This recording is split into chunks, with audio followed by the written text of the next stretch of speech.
আসসালামু আলাইকুম। এটা হলো যশোর খুলনা মহাসড়ক। অবস্থা দেখেন, গাড়ি গেছে, তার চাকার দাগ থেকে গেছে। আমি আমার ছেলেকে নিয়ে একটু বের হয়েছিলাম।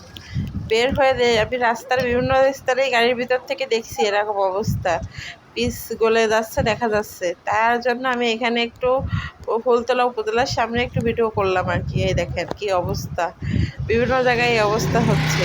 আর ছিল দুপুর 12টার সময়ের কথা। এরপরে নাকি আমি শুনলাম আরও অবস্থা কাহিল ছিল, মানে আরও অনেকখান থেকে এরকম হয়েছে।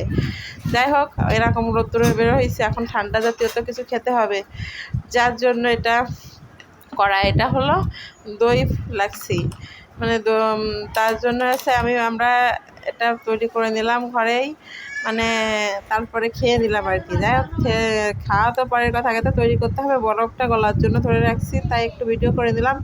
এখন আমার ছেলেবেলাকে আম্মু খাবো, কিন্তু পাইপ দিয়ে খাবো।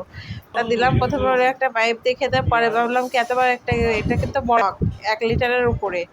যাই হোক, আমি বললাম পরে ভাবলাম এতবার একটা জিনিস নষ্ট করে ফেলবে না, পরে হচ্ছে ভেঙে গেলে কিংবা অত বাচ্চা মানুষ অতবার একটা ধরতে পারবে না, পরে ছোটো একটা গ্লাসে করে দিলাম, তুমি খাও এখন। আর সে খাচ্ছে আর বিভিন্ন রকমের বিশ্লেষণ চালাচ্ছে আর বিভিন্ন প্রশ্ন চালাচ্ছে। যাই হোক, সে তো চালাবে, সে চালানোরই কথা। তবে এই গরমে এই খাবারটা খেয়ে শরীরটা মনটা সবই ঠান্ডা হয়ে গেল। মনে হলো যাক, এখন একটু শান্তি পাবো। যাই হোক, আজকের মতো আল্লাহ হাফেজ, আবার পরে দেখা হবে।